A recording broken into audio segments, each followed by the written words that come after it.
ברוך אתה אדוני אלוהינו מלך העולם, שהכל נהיה בדברו. I wrote it down, so I think it's correct. On October 28th last, Prime Minister Benjamin Netanyahu said Israel is fighting its second war of independence. What is the meaning of this harsh judgment? Because remember, the United Nations declared the partition of the Palestine of those days into two states, an Arab state and a Jewish state. And on May 14th, 1948, Israel declared its independence. Immediately the following day, Arab nations tried to eliminate the new state of Israel. Well, thank God they weren't able to do that. But I sometimes wonder, what would have happened if the Arabs would have been victorious and eliminated the state of Israel? Would the world be better off today because there is no state of Israel? Do you really think so? Would the world be better off because there are no Jews in the world? I recently read a talk delivered by Leon Kass at the Jewish Leadership Conference several weeks ago. And he mentioned some of the facts, and I want to repeat some of them that I remember. Judaism teaches that every individual was created in the image of God. This is why God created only one human being in the beginning, to show that everybody has the same white, black, short, tall, fat, thin, everybody, male, female, we're all the same. All have the same value in the eyes of God. Judaism was born as a family affair, the importance of the family. And by the way, that concept is being attacked these days. You have to be very careful with what's going on in the world. Judaism taught the importance of the family. And you can see it. The great civilizations today, those that really have success in the world, go to the city of New York and you'll see a solid family, Oriental family, have a store and live on top of the store. Their children go to the best universities afterwards because they have a very strong family unit. I think that is very important. Judaism taught equality before the law. Rich, poor, black, white, fat, thin, everybody is equal before the law. It wasn't always like that. Judaism taught that there must be a commitment to the widow and the orphan.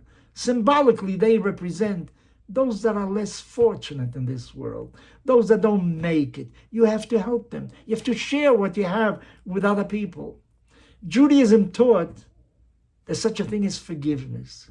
You made a mistake. You did something terrible.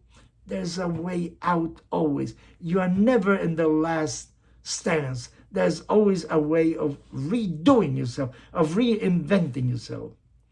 Judaism teaches a constant fight against idolatry. Now, I'm not speaking about idolatry nowadays of an idol, of stone, of wood, or what have you. No, the idol can be art, can be culture, can be a political agenda that is the most important thing in your life. Communism, fascism, those are really religions. And Judaism is against idolatry. Make sure that man is at the center of interest, governed by the laws of God. I'm not even talking about the contribution that Jews and Judaism made in the world of science and technology. Imagine a world without Einstein, without Freud, without Oppenheimer. How many inventions and startups from Israel? What is the percentage of Jews that received the Nobel Prize? I think that our world really rests upon the principles that Judaism taught. Hadn't there been Judaism, these principles wouldn't have been there.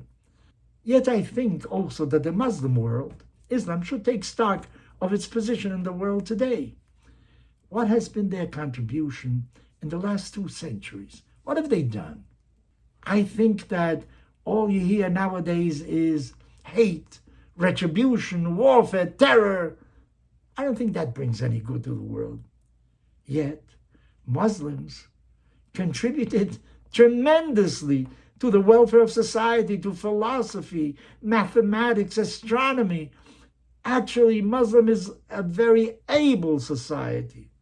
except, unfortunately, that they've taken the wrong turn in history. The attitude of their leadership is wrong.